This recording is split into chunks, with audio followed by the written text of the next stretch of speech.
Om Namo Bhagavate Vasudevaya. Om Namo Bhagavate Vasudevaya. Om Namo Bhagavate Vasudevaya. This is Srimad Bhagavatam, Canto 5, Chapter 10, Text 16, as translated with commentary by His Divine Grace, A.C. Bhaktivedanta Swami Prabhupada.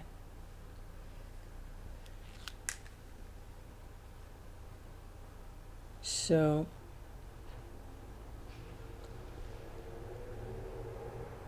this is conversations between Jad Bharat, pure devotee of the Lord, and Maharaj Rahugana, who is a king of some territories, some countries in India. And this goes way back to, this is ancient history. This is very close to the beginning of the creation of the universe. So it's a different age. Lifespan was a lot longer. Say it was 100,000 years. And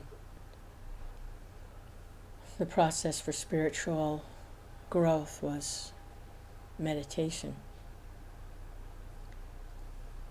And Jad Bharat has just been through 2 previous lifetimes in his progress toward returning back home to the spiritual sky. First, he took birth in a royal family. Actually, he was the son of Vyāsadeva, who was an expansion of Krishna, a Vishnu expansion of the Lord.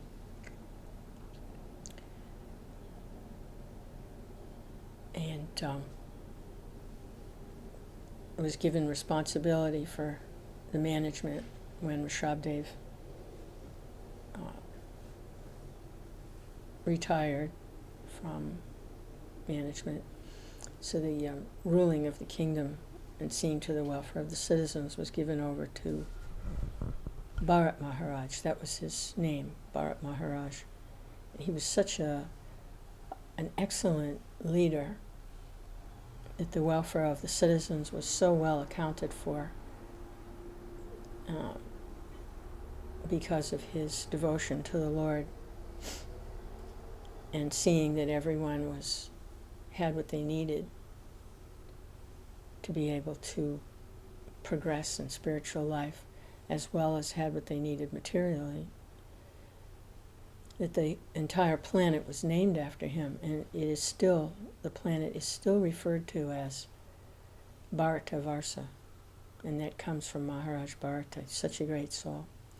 When he retired, went to a holy place to take up solitary meditation in preparation for leaving that body, and but he became distracted, and because of his softness of heart, somehow he got distracted by a small deer.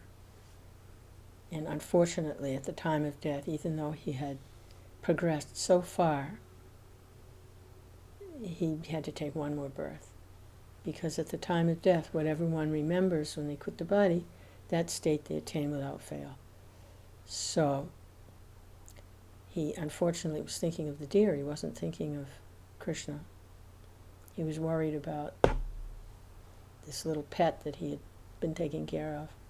So it was a small distraction, but that's what he was thinking of. So that's where his subtle body and mind took him, was to birth as a deer. But he had full recognition of his previous life, and he understood fully what had happened. So in that condition, he waited for that deer's body to expire so he could get on with his devotional practices and finish up. And that's what happened. He took birth in a Brahmin family, but he even rejected that because he only wanted to be able to fully concentrate, be absorbed in devotion to the Lord. And for him, Brahminical meant still being part of human society in their endeavor to progress. There was still some material aspect to it for him. So he rejected that, and he made believe he was deaf and dumb so that he wouldn't have to take part in the Varnashram system, because he was already well beyond Varnashram. He had already been the emperor of the entire world, overseeing all of the Varnashram in a previous life. He was responsible for all the ashrams in a previous life. And so in this life, it wasn't to his advantage in Krishna consciousness to again get involved in Varnashram. He'd already done that. So he was Paramahamsa. He was totally absorbed in meditation on the transcendent Lord. And although it appeared that he had that material body, he really didn't identify it at all. He was totally absorbed in his spiritual identity, his eternal identity. And he was just going through the motions of, if he was asked to do this, he would do it. If he was asked to do that, he would do it. But he didn't identify with any of it. So he was asked to carry this palanquin for this king, Maharaj Rahugana. But he wasn't carrying it very nicely, according to the king's estimation, because Jad Bharat was seeing all living entities as part and parcels of Krishna. He didn't want to disturb anyone, so every time he saw an ant in the road, he would sidestep it or go this way or that. So the palanquin was bouncing around with the king inside. And the king became angry. Who is this? Not serving nicely like this. Don't they know who I am? And so the king initially didn't understand who this Jad Bharat was, a great self-realized soul.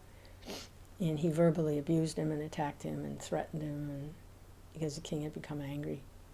His identity of being the king. So Maharaj Bharat hasn't spoken up to this point. We really haven't heard him say anything. We've seen miracles, but we haven't heard him speak. So now Maharaj Rahugana is directly questioning him in a very angry way. But finally Jad Bharat is speaking. And he's speaking the highest knowledge, transcendence, very humble. So we're coming in on the middle of the conversation here, or really toward the beginning of it, but it's already begun. So this is a continuation of their conversation. This is text 16. King Rahugana said, "O Brahmin, you appear to be moving in this world, very much covered and unknown to others. Who are you? Are you a learned Brahmin and saintly person? I see you're wearing a sacred thread. Are you one of those exalted, liberated saints such as Dattatreya and other highly advanced learned scholars? May I ask whose disciple you are? Where do you live? Why have you come to this place? Is your mission in coming here to do good for us? Please let us know who you are." So the king's mood has changed dramatically. He's fallen at Jad Bharat's feet, and now he's inquiring in different ways, humbly, submissively, receptively. He's not challenging anymore. He sees he has some very good fortune standing there in front of him in the form of Jad Bharat, who we heard previously had become the abode of the Lord. The Lord was residing there within Jad Bharat's heart. Jad Bharat was as good as any holy place. He was a walking holy place, because the Lord was residing there. So this is great for Maharaj Rahugana and everyone else. Prabhupada's commentary. Maharaj Rahugana was very anxious to receive further enlightenment in Vedic knowledge because he could understand Jad Bharat belonged to a Brahmin family, either by disciplic succession or by birth in a Brahmin dynasty.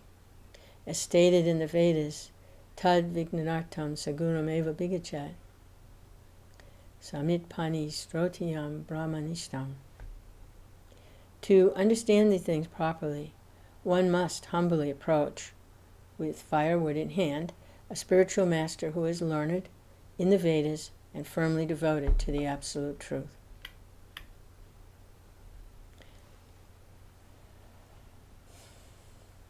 And why is that?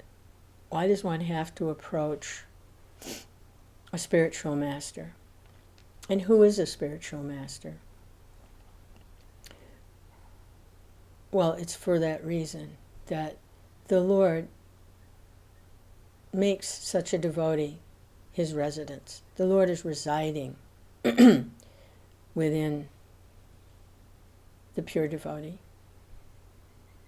So, to find the Lord, that's where you find the Lord. He's within the heart of the pure devotee.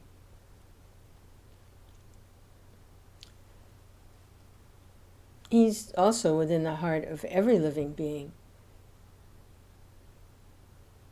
But he's not fully manifest there,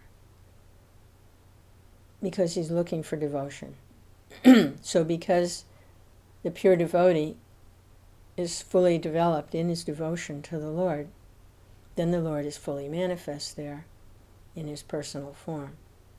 Whereas in the heart of all living beings, he's manifest there as Paramatma, the super soul. But his pastimes and his full personality are not manifest, because they manifest when there's devotion. So the pure devotee is in that state of consciousness, of pure devotion to the Lord. So the Lord is fully manifest there in his fully personal form. And there's a relationship going on between the devotee and the Lord is residing within the heart of the devotee. So that's who a spiritual master is, someone who, well, there are different types of spiritual masters, but that particular type is the one that will get the disciple back home, back to Godhead. Sometimes there are different spiritual masters along the way that give good instruction. There's a spiritual master who initially points the disciple toward Krishna, and that's their function.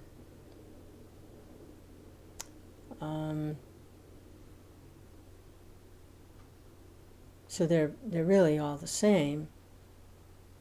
There's only one spiritual master, which is Krishna himself. But within the heart of the pure devotee, spiritual master, that's where the highest spiritual level is available there, where the Lord is fully manifest in his personal form. Govinda, Krishna, playing the flute,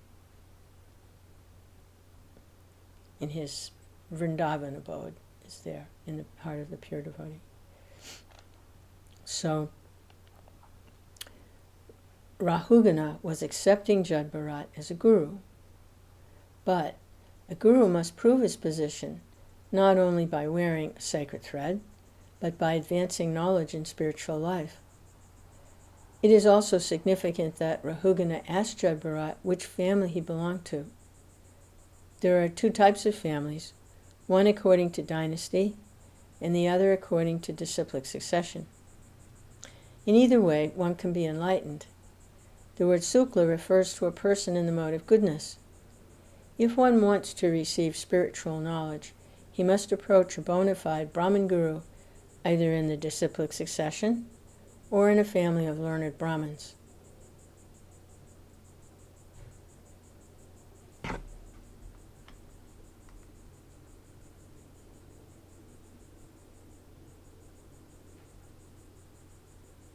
So there are credentials for the spiritual master.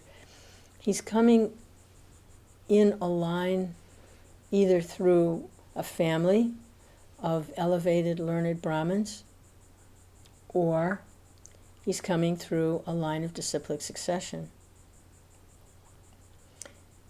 The spiritual knowledge is passed on that way, from guru to disciple. So the disciple then becomes the guru, because that's how it's passed on.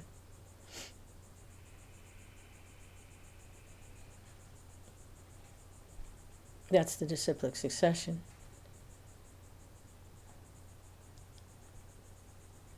Now the levels of realization of the different disciples, that may vary a little bit.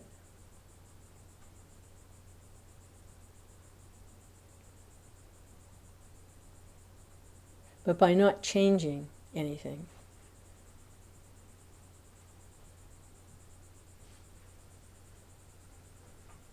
by presenting the message of Godhead as they have received it,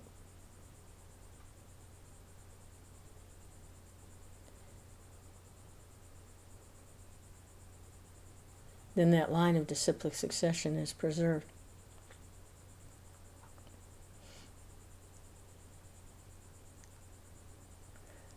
So spiritual knowledge is not something that is concocted or manufactured, or somebody had this wonderful idea or whatever. It's the science of Krishna. And Krishna is giving instructions how to know that science. And that's coming through a line of teachers.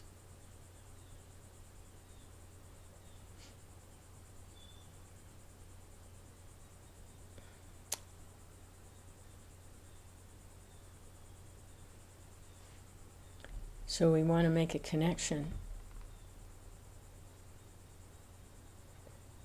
We want to make a connection with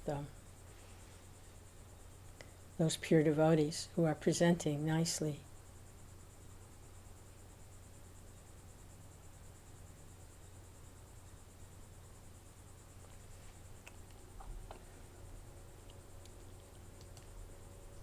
Text 17.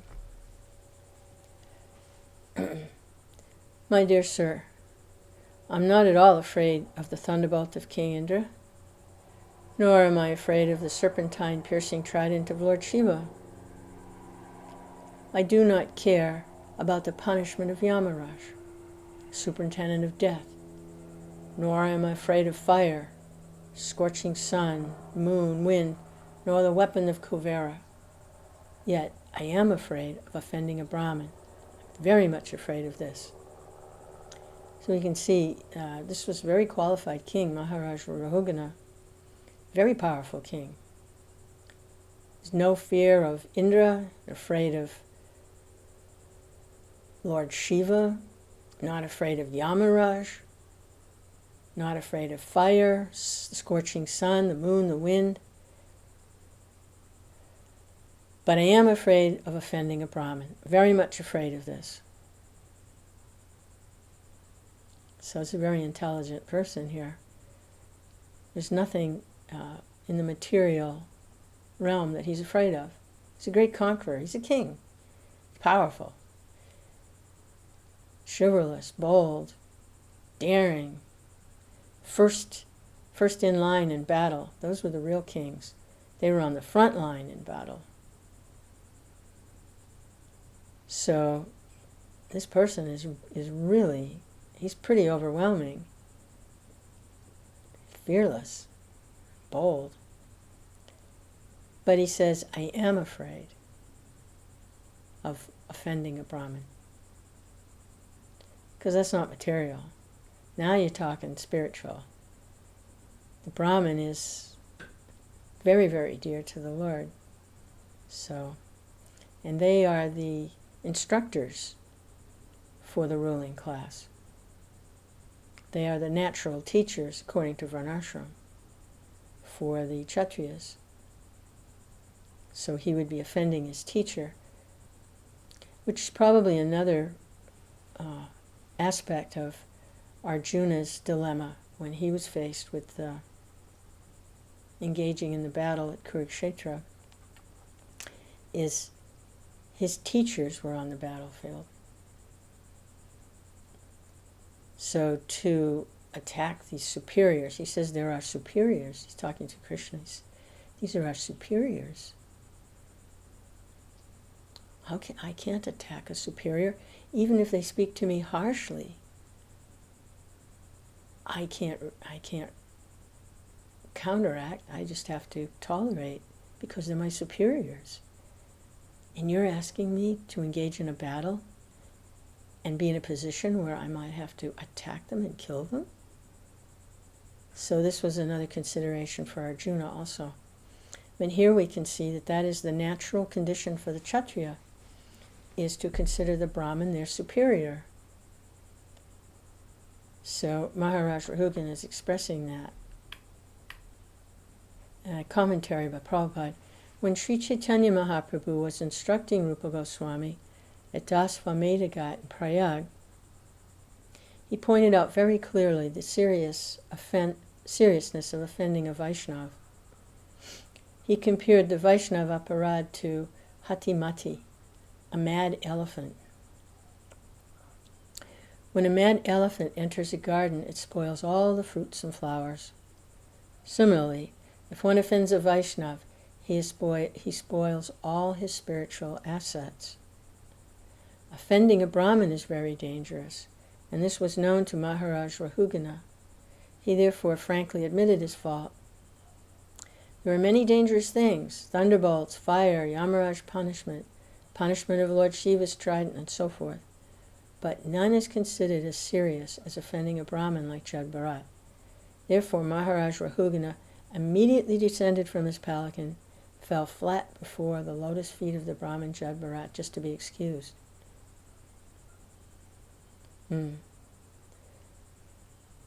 So Lord Chaitanya, in instructing Rupa Goswami, points out the seriousness of offending a Vaishnava. Vaishnava aparad to hatimati, a mad elephant. I'll try and visualize that a little bit here. A mad elephant. I mean, even when they're not mad, they're so huge. The ground shakes when they walk. They're gigantic, huge, huge body. And a mad elephant is one that's flailing all around in all directions and stamping and stomping.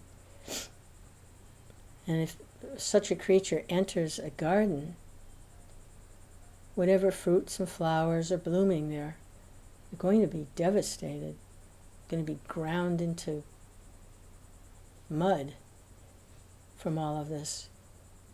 So that is what happens by offending a Vaishnava. Whatever spiritual assets a person has, they're destroyed. So how much such offense should be avoided? It's a very bad habit to keep an offensive mentality. And it comes from false identification with the body as the self. Specifically, false pride, where one thinks oneself very important, and we see, the demigods sometimes, they're falling into that problem. in relationship to Krishna and in relationship to Krishna's devotees. King Indra is one of the prime examples of how this happens. He kept interfering with Maharaj Prithu's sacrifices, so that's pretty offensive. And he also had to take shelter. He had to surrender.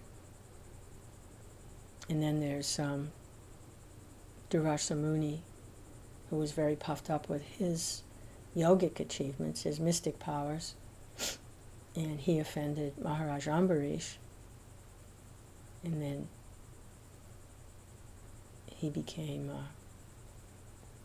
in a fearful condition, powerless to defend himself against the reactions that came from that. And he had to take shelter.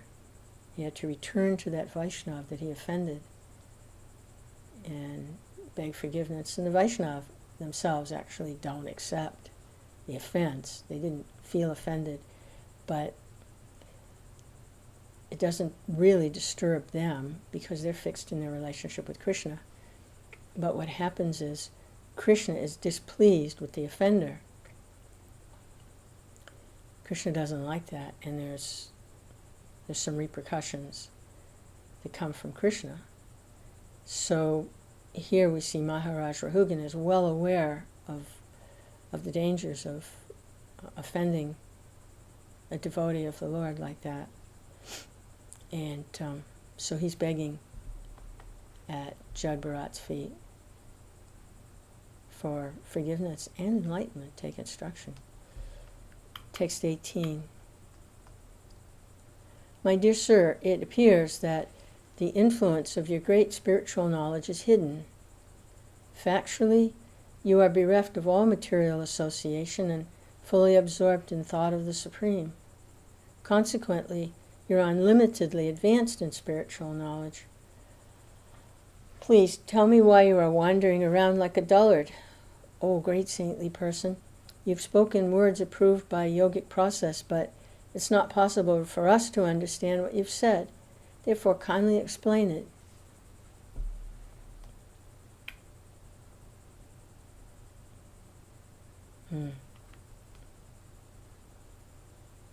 He's asking Jad Bharat to expand on the instructions he'd been giving about the difference between material and spiritual and how karma works. So he's asking for some further discussion, some further elaboration,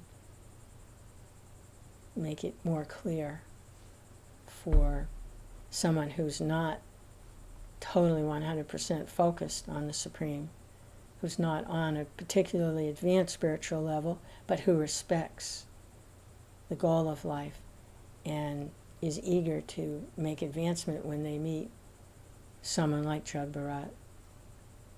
So he's inquiring submissively. Therefore, kindly explain it further for people like me. Prabhupada's commentary. Saintly people like Jad Bharat do not speak ordinary words. Whatever they say is approved by great yogis and those advanced in spiritual life. That's the difference between ordinary people and saintly people. The listener must also be advanced to understand the words of such exalted, spiritually advanced people as Jad Bharat. Bhagavad Gita was spoken to Arjuna, not to others. Lord Krishna especially selected Arjuna for instruction in spiritual knowledge because Arjuna happened to be a great devotee and confidential friend. Similarly, great personalities also speak to the advanced, not to Sudras, Vaishyas, women, or unintelligent men. Sometimes it is very risky to give great philosophical instructions to ordinary people. But Sri Chaitanya Mahaprabhu, for the benefit of the fallen souls of Kali Yuga, has given us a very nice instrument, the chanting of the Hare Krishna mantra. The general mass of people, although Sudras and less, can be purified by chanting this Hare Krishna mantra. They can understand the exalted philosophical statements of Bhagavad Gita and Srimad Bhagavatam. Our Krishna consciousness movement has therefore adopted the chanting of the Hare Krishna Maha Mantra for the general masses. When people gradually become purified, they are instructed in the lessons of Bhagavad Gita and Srimad Bhagavatam. Materialistic people like Stri, Sudra, Dvija Bandhu cannot understand words of spiritual advancement, yet one can take to the shelter of a Vaishnava, for he knows the art of enlightening even Sudras in the highly elevated subject matter spoken in Bhagavad Gita and Srimad Bhagavatam. Oh, wow, what a purport. They cannot understand highly elevated spiritual knowledge. It's like Maharaj Rahugana is admitting, I'm engaged in my kingly activities. I'm dealing with the material world all the time. I'm not absorbed 100% in transcendence. How can I understand? So Prabhupada points out two things here, especially,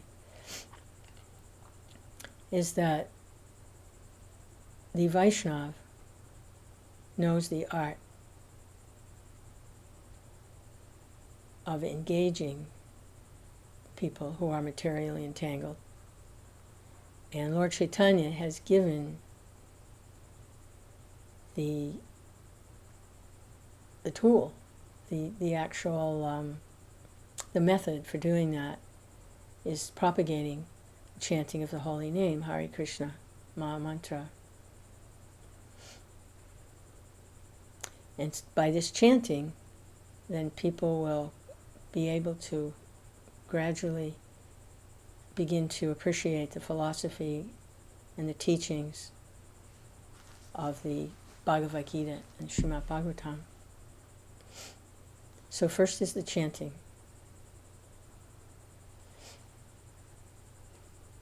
And they become purified by this chanting. It's not ordinary chanting. The Lord himself personally has put all his potencies in the chanting. And when that chanting is heard from the lips of the pure devotee, then the potency is there. Materialistically inclined people can begin to experience something other than materialistic engagement. They can begin to experience engagement on the spiritual level. Because just by chanting the holy name, they're performing devotional service, coming in contact with the divine energy of the Lord, devotional energy. And that is purposefully done by Lord Chaitanya and the sage. He's made it very easy for anyone to make contact with the divine energy through his holy name. Just by chanting, that is devotional service.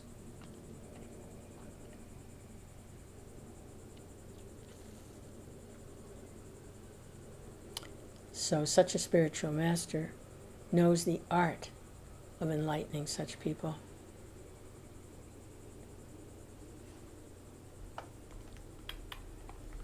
Hare Krishna. Text 19. I consider your good self the most exalted master of mystic power. You know the spiritual science perfectly well. You're the most exalted of all learned sages, and you've descended for the benefit of all human society. You've come to give spiritual knowledge. You're a direct representative of Kapiladev, the incarnation of God, and the plenary portion of knowledge. I'm therefore asking you, O spiritual master, what is the most secure shelter in this world? Well, they're good questions.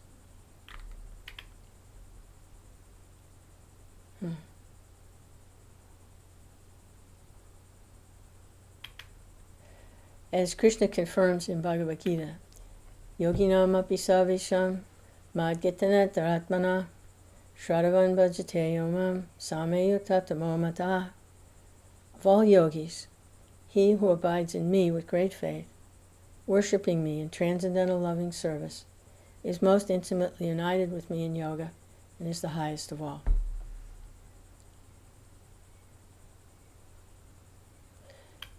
Jad Bharat was a perfect yogi.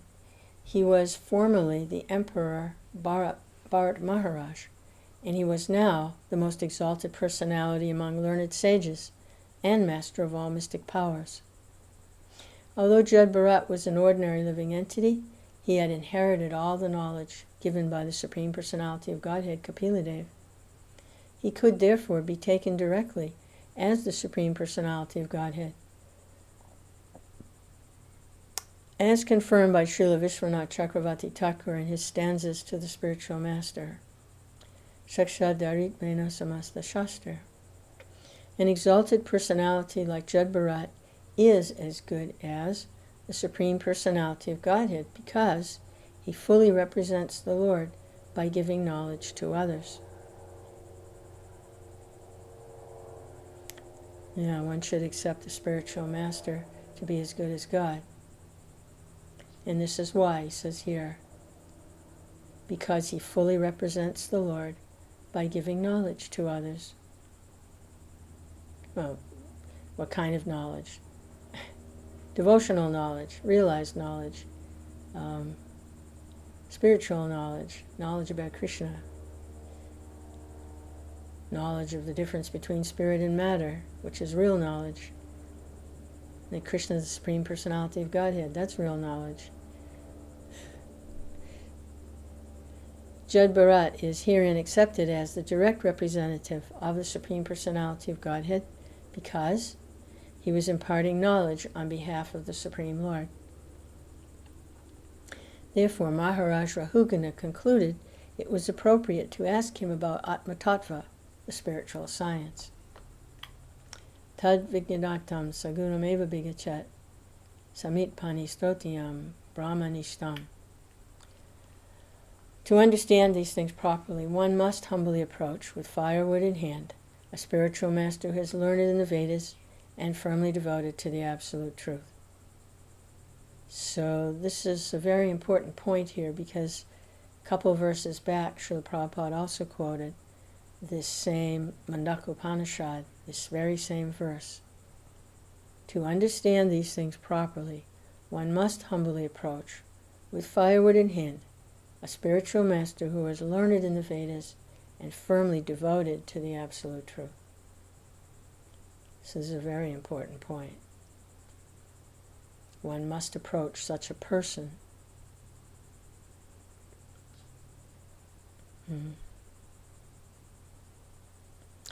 This Vedic injunction is also confirmed herein. If anyone is at all interested in knowing the spiritual science, he must approach a guru, like Jad Bharat.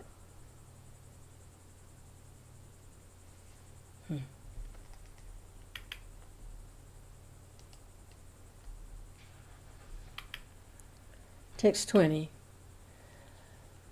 Is it not a fact that your good self is the direct representative of Kapila Deva, the incarnation of the Supreme Personality of Godhead? To examine people and see who is actually a human being and who is not, you have presented yourself to be a deaf and dumb person. Are you not moving this way upon the surface of the world? I'm very attached to family life and worldly activities. I'm blind to spiritual knowledge. Nonetheless, I'm now present before you and am seeking enlightenment from you.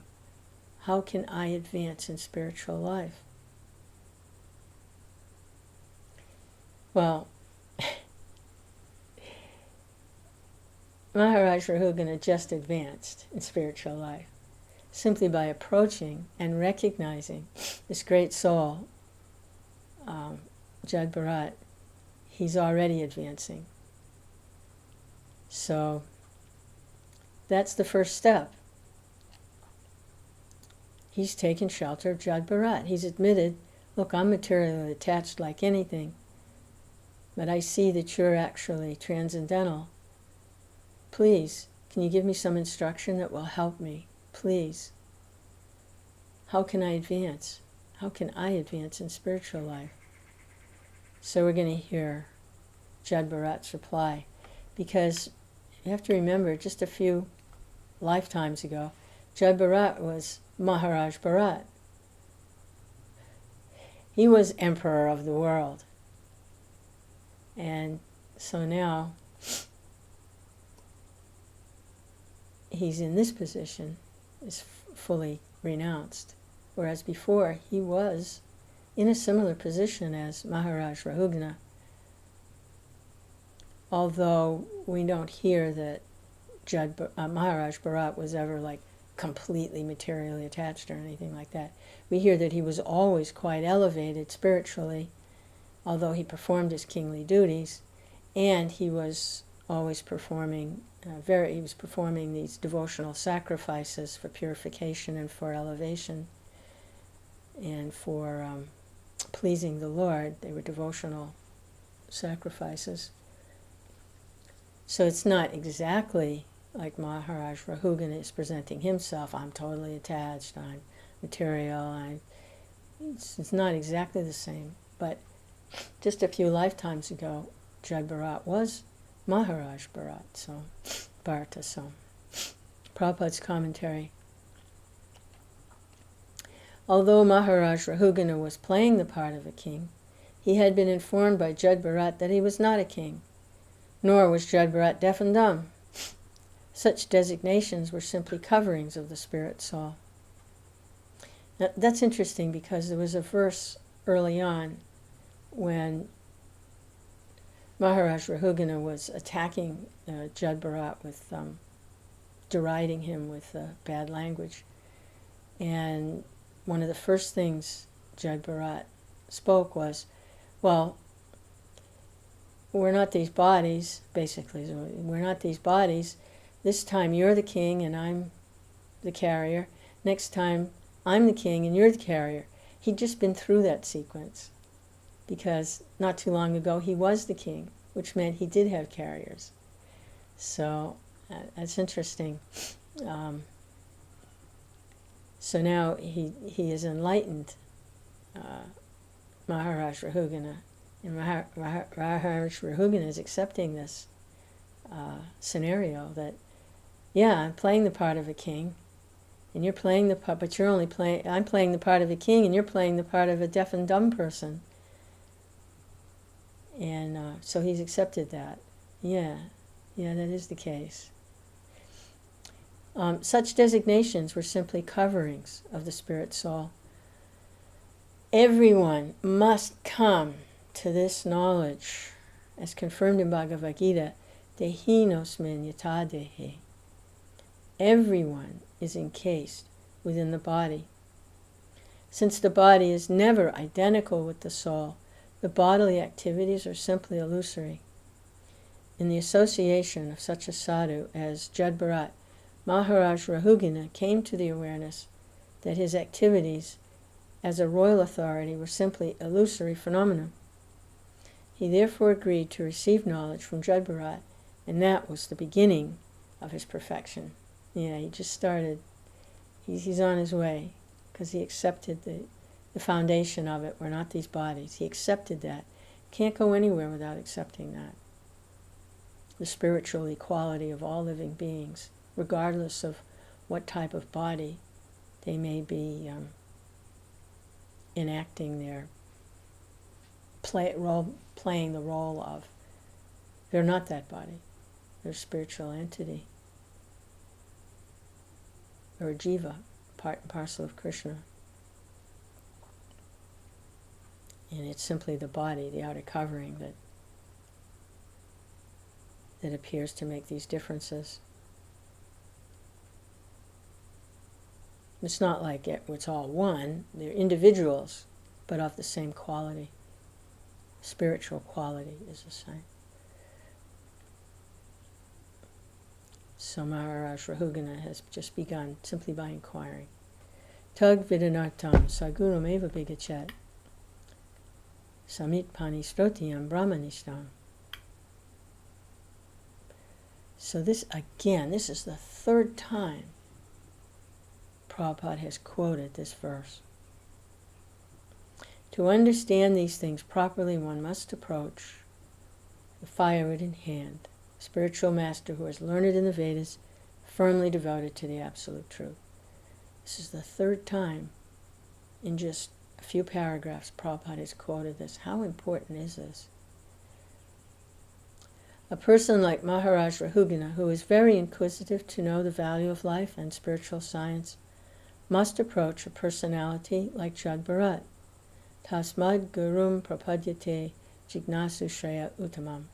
One must approach a guru like Jad Bharat, a representative of the Supreme Personality of Godhead, to inquire about the goal of life. There's no way around this. One must approach a representative of the Personality of Godhead to inquire. Text 21. You have said, I'm not fatigued from labor. Although the soul is different from the body, there is fatigue because of bodily labor, and it appears to be the fatigue of the soul. When you're carrying the palanquin, there is certainly labor for the soul. This is my conjecture. You've also said that the external behavior exhibited between the master and the servant is not factual, but although in the phenomenal world it is not factual, the products of the phenomenal world can actually affect things. That is visible and experienced. As such, even though material activities are permanent, they cannot be said to be untrue. So this is interesting discussion here, how the material world and the transcendental spirit soul may be interacting. So Prabhupada's commentary. This is a discussion on impersonal Mayavad philosophy and the practical philosophy of Vaishnavas. The Mayavad philosophy explains this phenomenal world to be false. But Vaishnava philosophers do not agree. They know that the phenomenal world is a temporary manifestation, but it's not false. A dream that we see at night is certainly false. But a horrible dream certainly affects the person seeing it. The soul's fatigue is not factual, but as long as one is immersed in the illusory bodily conception, one is affected by false dreams. When dreaming, it's not possible to avoid the actual facts. And the conditioned soul is forced to suffer due to his dream. A water pot is made of earth and it's temporary. Actually, there's no water pot, there's simply earth. However, as long as the water pot can contain water, we can use it in that way. It cannot be said to be absolutely false. Yes, so what's being contained? The consciousness. Because the consciousness is engaged in the illusory realm, certainly the soul is affected in the sense that it's being distracted, the soul is being distracted from its blissful eternal activities. So in that sense, yes, the material world is factual. It's a factual distraction is what it is. The distraction is very real. The illusion is real. How about that? That's a way to say, well, the illusion is real. Well, wait a minute, it's an illusion. It can't be real. But the effects of the illusion are there in that the soul is distracted from their actual activity, their actual life. So in that sense, yes, the illusion is real. It's a real distraction.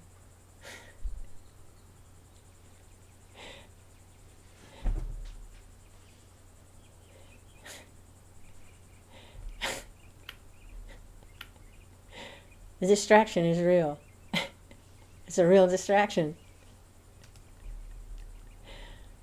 Text 22. King Rahugana continued, My dear sir, you've said that designations like bodily fatness and thinness are not characteristics of the soul. That is incorrect because Designations like pain and pleasure are certainly felt by the soul.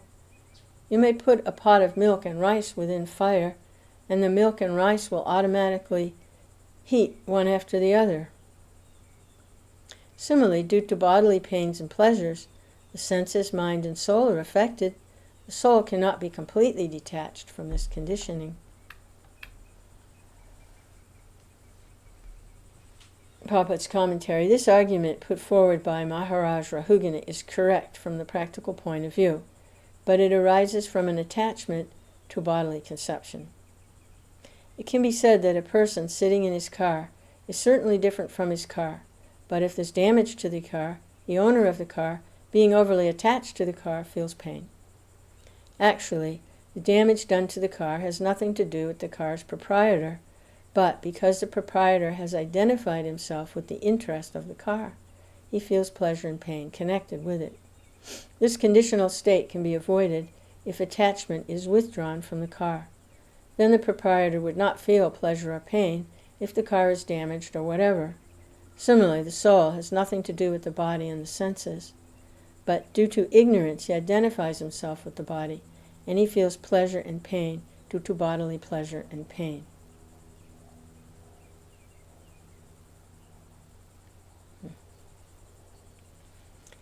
Well, if someone has a car, or had a car, I know I've owned several, never had a new car, but I've had several fixer-uppers, and at the time, if something happened to the car, it was a great disturbance, and it caused inconvenience, and there was some expense involved in either replacing the car or fixing it. And so, at the time, it appeared to be some pain there. But where's that car now? It's gone. It's gone. So it was a temporary situation, the temporary pains and pleasures. So when we're in a circumstance where there's some material inconvenience like that, either the car or the body, if we have the realization that it's a temporary inconvenience, then we can deal with it without being overly distraught, without identifying with it.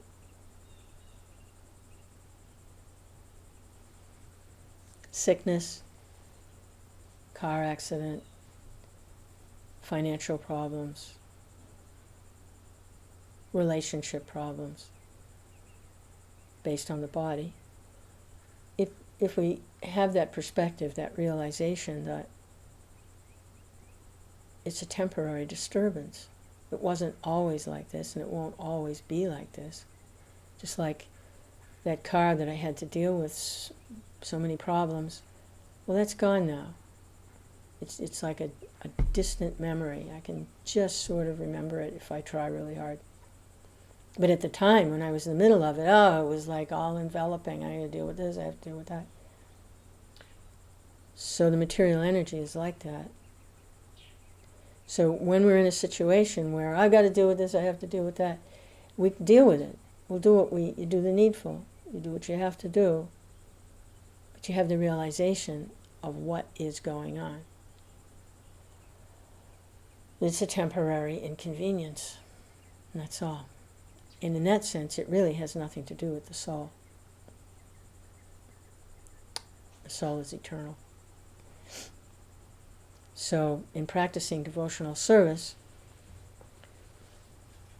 we're beginning to adapt to the spiritual world, where everything's eternal and there are no temporary disturbances or inconveniences. There are no distractions. So the first step in doing that is to be able to differentiate between these temporary disturbances and the nature of the real self.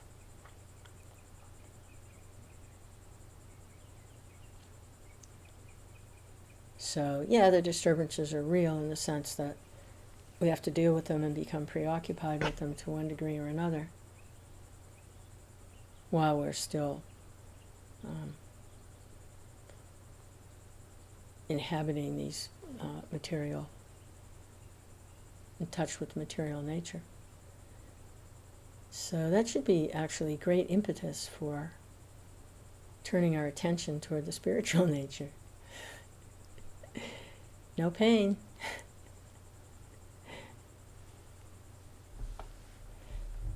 And the pleasure is beyond the dualities of pleasure and pain in the material world, because it's not based on anything material. No birth, no death, no old age, no disease. It's a whole different atmosphere.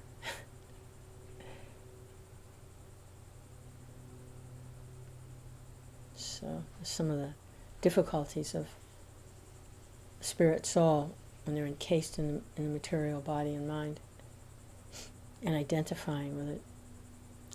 So Jud Bharat is whittling away here at Maharaj Rahugana's identification with his material body and mind.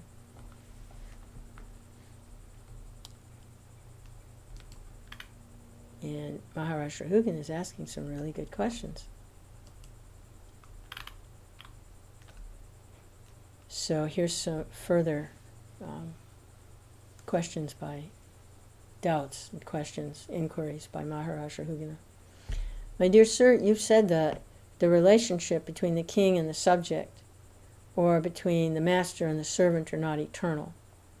But although such relationships are temporary, when a person takes the position of a king, his duty is to rule the citizens and punish those who are disobedient to the laws. By punishing them, he teaches the citizens to obey the laws of the state. Again, you've said that punishing a person who is deaf and dumb is like chewing the chewed or grinding the pulp.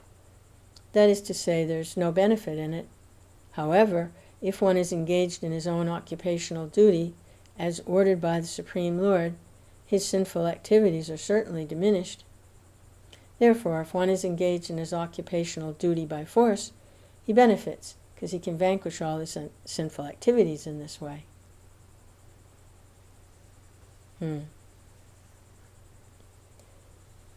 So here, Maharaj Rahugana is extolling the virtues of Varnashram Dharma. It's by following one's prescribed occupational duties, then one avoids becomes relieved of their sinful karmic reactions simply by engaging in their occupational duty. Because he says this is ordered by the Supreme Lord. That's following the Lord's instructions, is everyone should be engaged in their occupational duty. And in that way, become free from the sinful. So he's saying, how is it that you say punishing someone who's deaf and dumb has no benefit in it? If he's deaf and dumb and you punish him and force him to act in his occupational duty, then it's good for him, even if he doesn't understand, if he's deaf and dumb. So we're going to see what the devotional response is on this. This argument offered by Maharaj Rahugana is certainly very effective. In his Bhakti Rasamrita Sindhu, Rupa Goswami explains, somehow or other, one should engage in Krishna consciousness. Actually, every living being is an eternal servant of Krishna, but due to forgetfulness, a living entity engages himself as an eternal servant of Maya. As long as one is engaged in Maya's service, he cannot be happy. Our Krishna consciousness movement aims at engaging people in Lord Krishna's service. That will help them become freed from all material contamination and sinful activity. This is confirmed in Bhagavad Gita. Vitaraga Bhayakroda. By becoming detached from material activities, he will be freed from fear and anger. By austerity, one becomes purified and eligible to return home, back to Godhead. The duty of the king is to rule his citizens in such a way that they can become Krishna conscious. This would be very beneficial for everyone. Unfortunately, the king or president engages people in sense gratification instead of the Lord's service. And such activities are certainly not beneficial for anyone. King Rahugna tried to engage Jad Bharat in carrying the palanquin, which is a form of sense gratification for the king. However, if one is engaged as a palanquin carrier in the Lord's service, that's certainly beneficial. In this godless civilization, if a president engages people somehow or other in devotional service or the awakening of Krishna consciousness, he renders the best service to the citizens.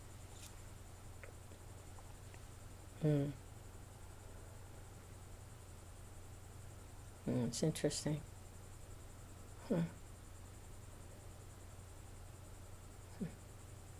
Maharaj Rahugana was forcing Jad Bharat to engage in his service as a form of sense gratification. So that was a little different from engaging the citizens in Krishna's service. The question may arise that, along with being the king, there's a lot of pomp and decorum.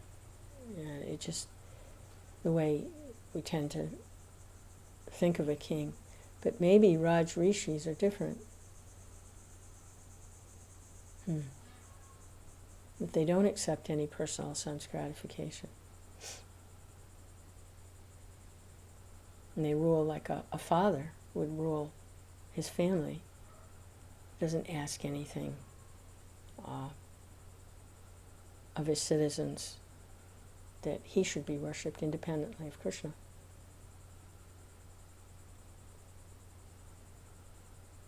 So that's interesting there. Of course, it's very, very true. The rulers of the present time are a long way away from any kind of Raj Rishi because they just want votes. And votes means giving lots of sense gratification to the citizenry so they can get voted in again. So it's really kind of short-circuited out. Krishna's not in the picture, either for the citizens or for the rulers. It's just, as Prabhupada calls it, cheaters and the cheated.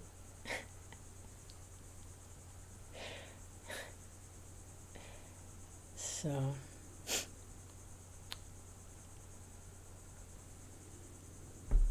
I guess we'll get to hear some of Jad Bharat's responses to these very, very good inquiries by Maharaj Rahugana. He raises such really good points because of his sincere inquiry. We'll get to hear about that next time. Hare Krishna.